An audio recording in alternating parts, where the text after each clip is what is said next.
All right, guys. MBF3C College Math with Mr. Loupos in 2020. Unit 2 is quadratics. We're going to whip through the intro here.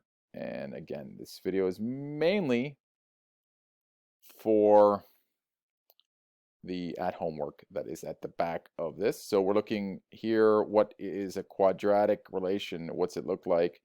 It looks something like this. Actually looks a little different, but it makes a parabola. Okay, it's not a straight line. The differences, first differences are the same if it's linear, second differences are the same if it's quadratic.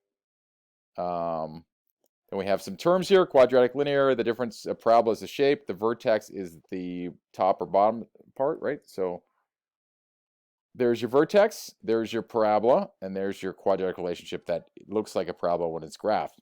You have a minimum or a maximum. This guy here is opening down, so it has a top value, so it has a maximum. If it opens up like this, which is less common in real life, what you're going to do is find out that it has a minimum. Okay, so quadratic, linear, that's that. Anything else here? Let me just see what's going on here. Examples, that guy's a line. Oh yeah, equations. Let's switch to green. The equations, if you have an x squared or a squared above a bracket that contains an x, then we are quadratic. I don't see that here, so it's linear, quadratic, shape, linear.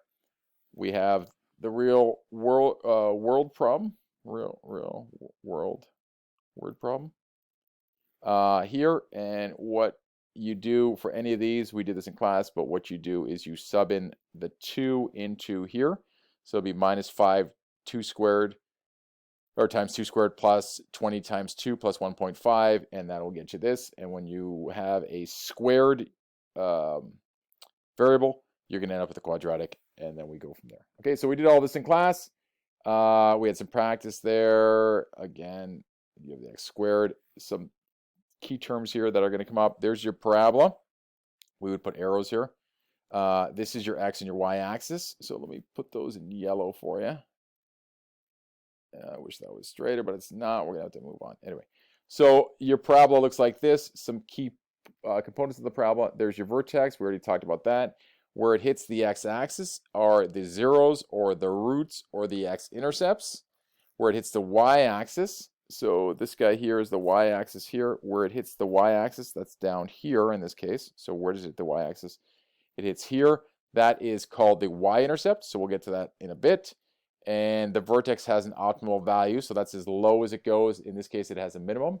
And this guy here is the axis of symmetry. So if this, let's say this had a vertex of -2 and -3, I'm just making that up, but let's just say that we're down over 2 and down 3, you would have an optimal value. The lowest point that it goes to is -3, so the optimal value would be a minimum of -3. And it would have a axis of symmetry, which is this dotted line that I made blue, of x equals -2. So when you have your h and your k, which we'll get to in a bit, of your vertex, this guy here will give you your axis of symmetry, and this guy here will give you your optimal value. Okay, and more of that. What's going on there? Some more stuff here, and then we looked at graphing. So we'll get to that when we do the homework and the step pattern and the vertex. And that's kind of the crux of this. So again, let's just go back one. Where's your vertex? Remember that you change the sign. It's this number here, but change the sign so it becomes -4.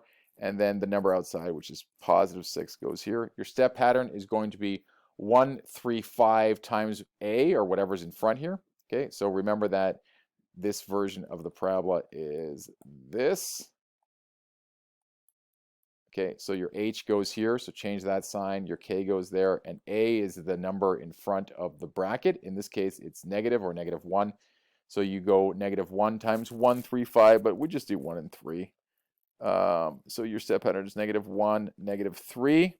I guess it'd be -5. If you wanted to, direction of opening, because this is negative, that means it opens down. Okay, so it'd be down. Okay, so stuff like that is what we worked on over the last little bit. I know we flew through it. and then we expand by foiling. So we'll get to that in a second when I do the homework. Okay, so that's the last thing, and when we expand by foiling, that will get us to moving to standard form and finding the y-intercept. Okay, so are these quadratic, yes or no? Is this guy quadratic? It's x squared, so yes it is. Is this guy quadratic? First differences, check what those are. So 2 minus 5 is 7, 21 minus 2 is 19, and 58 minus 21 is 37. So first differences are not, so it's not linear. Are the second differences the same? Sorry, that's 12. 19 minus 7 is 12. 37 minus 19 is 18. The second differences are not the same, so this is not quadratic. It's not linear either, but it's not quadratic, so no. Okay, so second differences are not the same. We're not quadratic. This guy here, so I'll just do a bit of this. So I'll just do a bit of this because we're a little short on time. Anyway, so you would go minus 5 times 0 squared plus 25 times 0 plus 1.5. And if I were you, I wouldn't even write this out. I would just grab my calculator and throw this in a calculator. And you get, when you throw this in a calculator, you get 1.5. In this case here, when you throw a 1 in here, you'll get minus 5 times 1 squared, which is minus 5.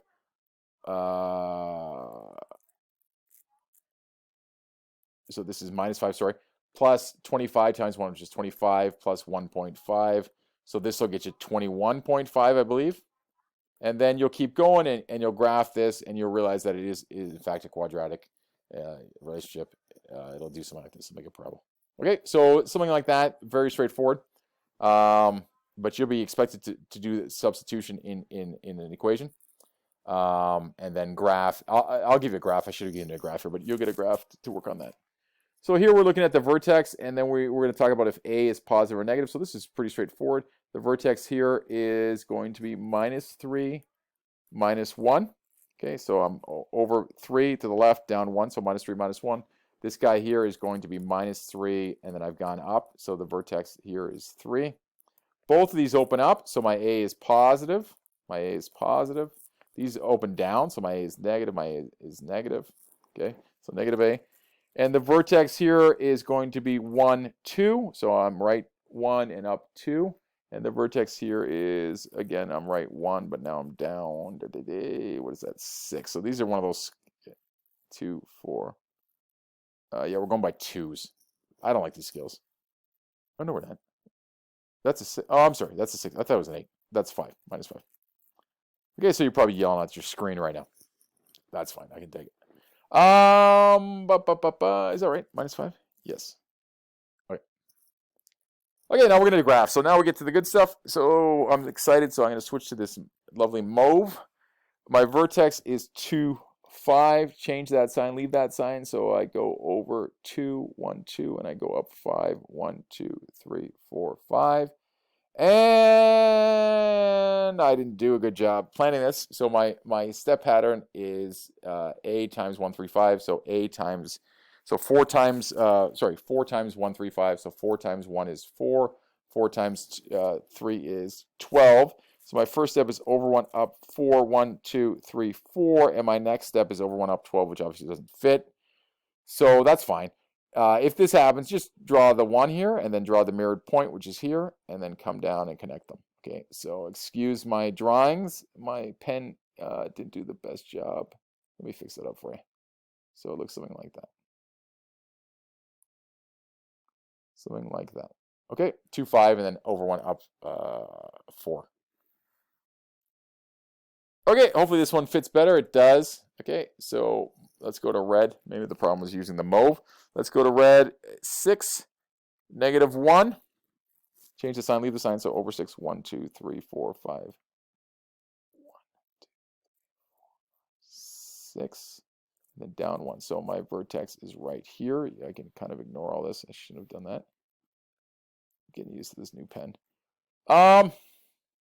That's my vertex, and then my step pattern is going to be minus a half times 1, which is minus 0.5, minus a half times 3, which is minus 1.5. So I'll go over 1, down a half, and then over 1 from here, and then down 1.5, and 1.5 and a half is 2, so now I've gone down a total of 2. My mirrored points are here and here. So let's talk about this for a second. I know this is coming down because it's negative. This guy here is small. Okay, so we talked about this in class. This is negative 0.5, which makes it vertically compressed. So this guy is going to be pushed down or wider. This one here had a 4, so this vertex is over here and then opens up because it's positive. But the 4 is the thing that determines if it's compressed or stretched. And because it's a big number, it's stretched. So this guy's going to be skinny. So this guy goes like this. Okay, so you stretch. This one here is compressed, and it goes something like that. Connect the dots like that. So that's that. We got a couple more to do. This one has a vertex of 4, 3, 1, 2, 3, 4, up 3. Okay, and because there's no number in front of here, well, no number means 1.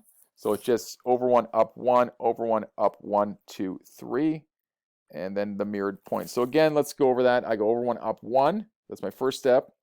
My second step is 1 times 3, which is 3, so over 1, up 3. Remember that you don't go back to the vertex. You go from the first point that you've drawn, and then you get your second point.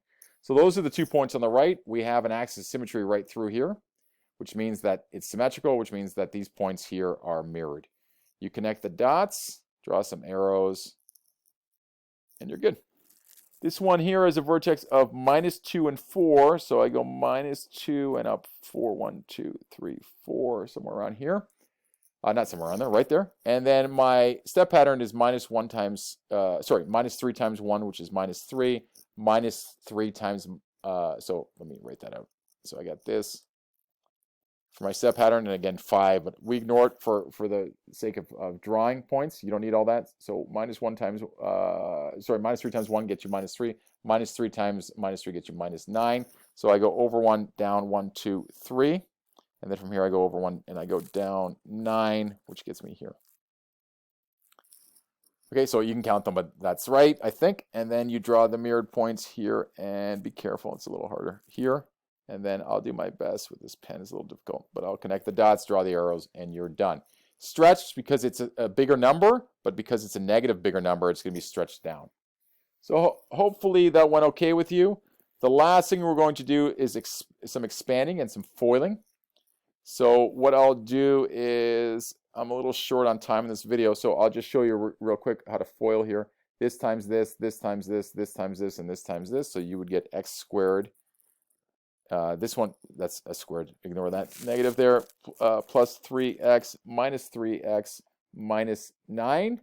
Collect those terms in the middle, and 3x minus 3x is 0x, so it just disappears, and that's 9. And this is different to squares. Anyway, let's just do this last question here.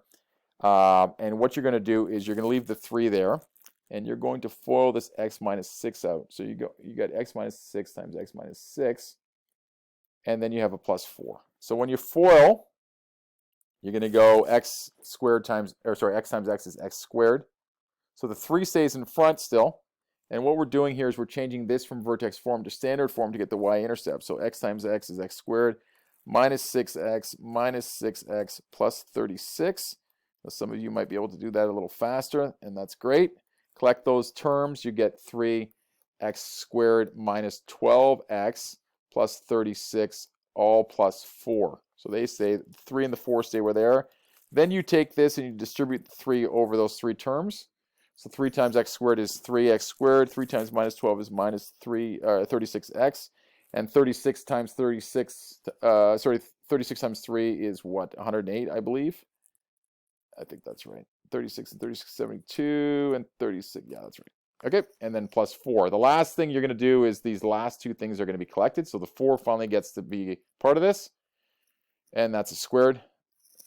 Sorry, so that's like this, and that is 1, 1, 2. Now, what's important is what we found is this here is your vertex. No, it's not. This is your vertex. Your vertex is 6, 4. This is your y-intercept. So we won't be able to sketch this because it's too big. But when you expand this by foiling and collecting the terms and cleaning this whole thing up, what you're going to do is you're going to be able to find out what, in this version here, ax squared plus bx plus c, you're going to find out c, and c is your y-intercept. Okay, that's it. A perfect 15-minute video. I have 9 seconds to spare. But I'm going to give those back to you. See ya.